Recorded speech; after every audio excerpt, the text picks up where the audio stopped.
पति पत्नी ने देखा कि पड़ोसी घबराए हुए जल्दी जल्दी घर खाली कर रहे हैं। दोनों हैरान होकर सड़क पर आए तो देखा कि हर कोई पागलों की तरह भाग रहा है, जैसे दुनिया का अंत आने वाला हो। हालांकि जैसन को नहीं पता था कि क्या हुआ है, लेकिन एहतियात के तौर पर उसने तय किया कि वो अपने परिवार को लेकर निकल जाएगा। मगर रास्ते में उन्होंने देखा कि जो पड़ोसी भागे थे वो वापस लौट रहे हैं। बात और भी अजीब लगने लगी। जैसन का परिवार बेचैन हो उठा जब तक कि ट्रैफिक में फंस नहीं गए। तभी उन्हें पता चला कि शहर से निकलने वाला इकलौता रास्ता सेना ने बंद कर दिया है। आसमान में हेलीकॉप्टर बार बार घोषणा कर रहा था कि शहर में अचानक संक्रमण फैल गया है और सभी निवासियों को तुरंत घर लौटने को कहा गया। जैसन को समझ आ गया कि उन्हें पूरी तरह से आइसोलेट कर दिया गया है। तभी एक पत्थर आसमान से गिरा और परिवार ने ऊपर देखा तो धूल का गुब्बार छा गया। 2 लड़ाकू विमान जोर से शोर करते हुए उनके कस्बे की ओर उड़ते गए। सब हैरान रह गए जब विमान ने सीधे बम बरसाने शुरू कर दिए। जैसन की पत्नी बेथ को तुरंत समझ आ गया कि अगर वे सेना की बात मानकर घर लौट जाते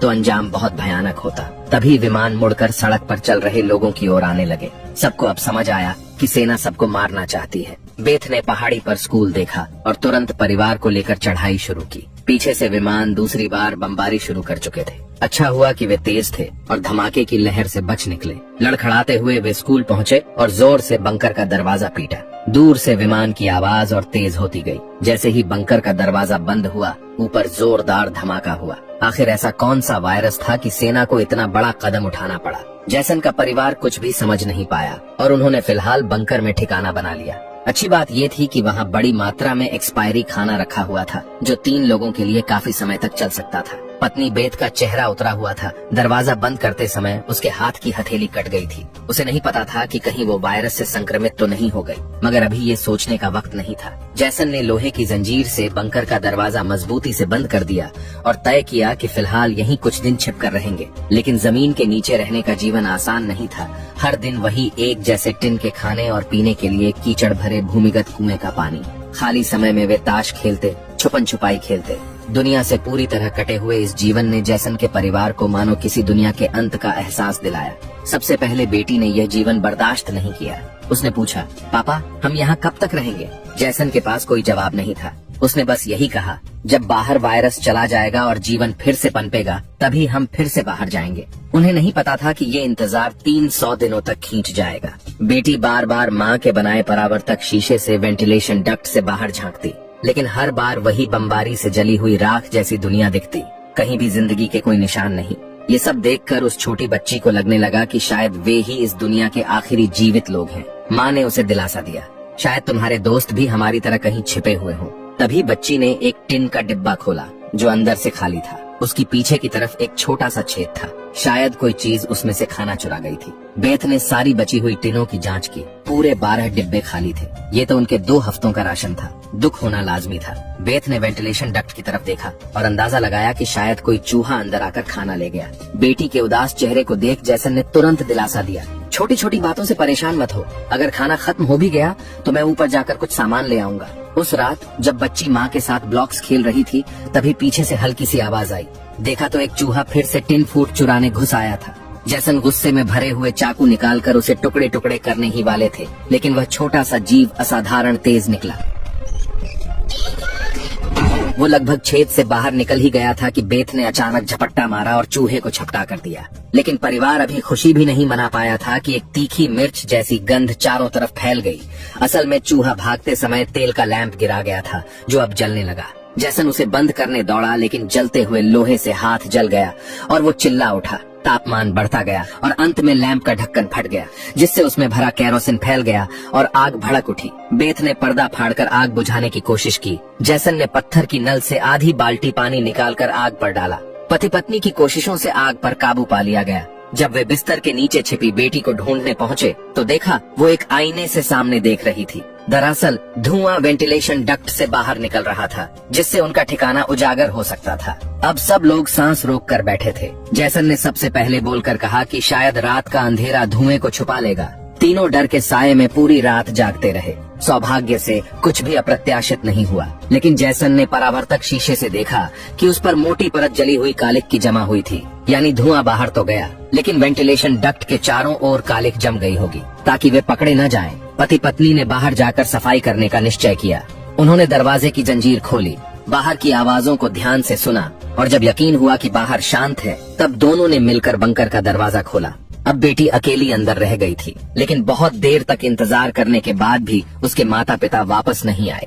इसलिए उसने स्टूल पर चढ़कर परावर्तक दूरबीन से बाहर की स्थिति देखनी शुरू की। जल्दी ही उसने देखा कि उसके माता पिता बंकर के दरवाजे को छिपाने की कोशिश कर रहे थे, लेकिन तभी दूर जंगल में एक काली परछाई तेजी से सरकती हुई नजर आई। बच्ची ने जोर से चिल्लाकर पापा को पीछे देखने को कहा, लेकिन दूरी बहुत ज्यादा थी, माता पिता सुन ही नहीं पाए।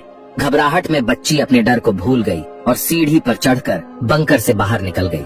बाहर आते ही उसे एहसास हुआ कि उसके माता पिता अब वहाँ नहीं थे। बच्ची ने बेचैनी में जोर जोर से पुकारना शुरू किया। तभी अचानक एक जोड़ी हाथ उसके सामने आई। ये उसके छिपे हुए माता पिता थे। बच्ची कुछ बोल भी नहीं पाई थी कि अचानक एक झुंड जंगली हिरणों का वहाँ से भागता हुआ गुजरा।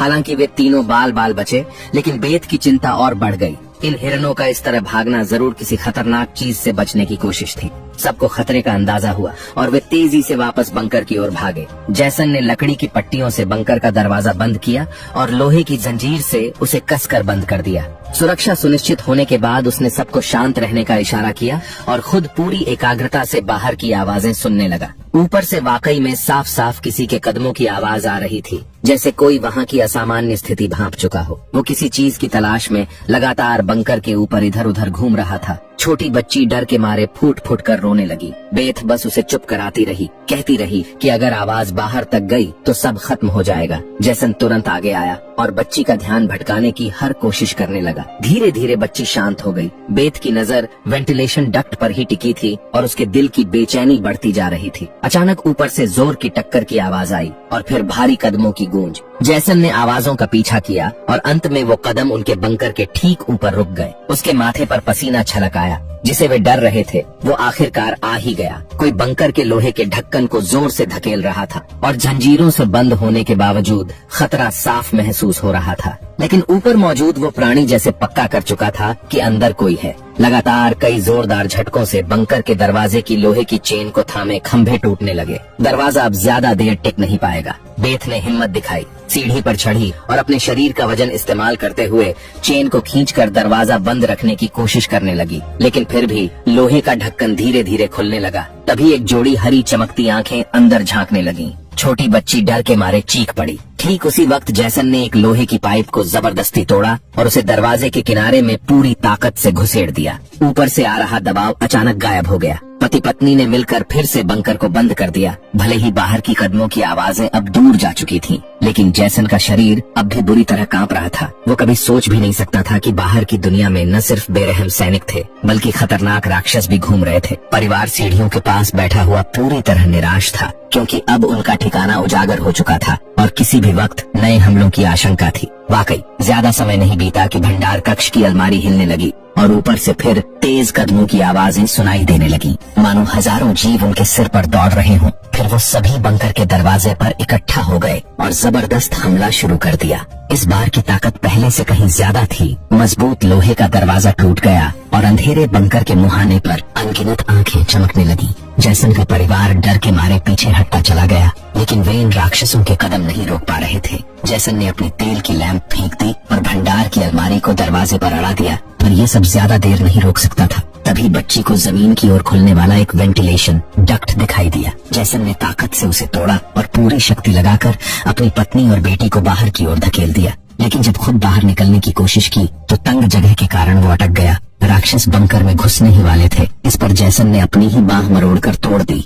बेथ बिना समय गंवाए पूरी ताकत से जैसन को बाहर खींचने लगी। जैसन जैसे ही बाहर निकलने ही वाला था, एक विशाल पैर आखिरकार आग की दीवार को पार करता हुआ आगे बढ़ा और जैसन को जकड़ लिया। अब भाग निकलने की कोई उम्मीद नहीं थी। जैसन ने पत्नी से कहा कि वो बेटी का ख्याल रखे और अगली ही पल वो राक्षस द्वारा बंकर में खींच लिया गया। बेथ और बेटी निराशा में सुरंग की ओर दौड़ी। नीचे से अब भी जोरदार संघर्ष की आवाजें आ रही थीं। बेथ जानती थी कि उसका पति उन्हें समय देने के लिए लड़ रहा है। वो दर्द में भी बेटी को खींचते हुए वहाँ से निकल पड़ी। लेकिन भागते भागते उन्हें कुछ अजीब महसूस हुआ। जो हाईवे बाहर की दुनिया तक खुलता था, अब वहाँ ऊंची दीवार खड़ी थी तभी एक हेलीकॉप्टर दूर से उड़ता हुआ आया और उसकी तेज स्पॉटलाइट में माँ बेटी पूरी तरह उजागर हो गई। अब उनके पास भागने का कोई रास्ता नहीं बचा। फिर देखा गया कि आकाश से एक विशाल जाल नीचे गिरा और बेथ व उसकी बेटी को कसकर जकड़ लिया। जाल की जाली के बीच से उसने देखा कुछ हरे आंखों वाले काले साए उनके पास आ रहे थे। इसी वक्त बेथ को एहसास हुआ ये सो वह